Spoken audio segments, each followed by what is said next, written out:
Inilah kemudian kalau kita bisa melihat permisalannya semacam ini, kita bandingkan dengan apa yang disabdakan oleh Rasulullah, ad-dunya mazra'atul akhirah, bahwasanya dunia ini merupakan tempat orang bercocok tanam, menanam sesuatu yang kelak akan dipanen hasilnya di alam akhirat. Ini hadis dari Rasulullah Shallallahu Alaihi Wasallam, dan juga apa yang dikatakan di dalam riwayat-riwayat yang lain juga disebutkan ad-dunya daru mamar la daru makar. Dunia ini hanya sekedar perlintasan saja, bukan tempat orang akan tinggal selamanya. Nggak mungkin kalau kita di tengah jalan kemudian kita bangun rumah yang kokoh sementara kita hanya akan singgah beberapa saat saja. Nah, kalau kita mau bangun rumah, tempat tujuan kita itulah tempat kita akan membangun.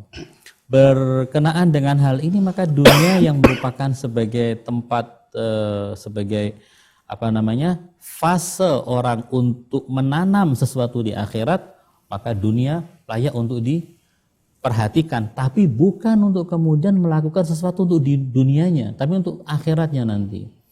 Sementara hadis yang dalam tanda kutip tadi terkesan mencela dunia, yang dicela bukan dunianya, cinta kepada dunia itulah yang kemudian dicela. Karena cinta kepada dunia, kata Nabi, ra'su kulli khati'ah, pangkal dari segala kesalahan. Kita bisa lihat, orang bisa melakukan kekejaman, dari mulai mencuri, memfitnah, bahkan sampai membunuh, menyurut peperangan, semua ini dilakukan misalnya demi apa? Untuk mendapatkan kekuasaan, untuk mendapatkan harta, untuk mendapatkan pangkat dan yang lainnya. Semua dilakukan demi masalah kecintaan dunia.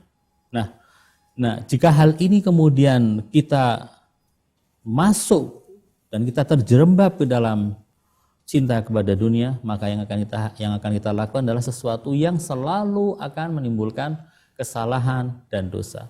Menurut saya dari dua hal ini tidak ada yang namanya pertentangan. Yang satu mengingatkan pada kita tentang kondisi dunia sebagai muqaddimah bagi sebuah kehidupan yang panjang, yang hakiki, yaitu kehidupan akhirat. Sementara hadis yang pertama, ad-hubbud dunya ra'su kulli khati'ah, yang disalahkan itu bukan dunianya, tapi cinta kepada dunia.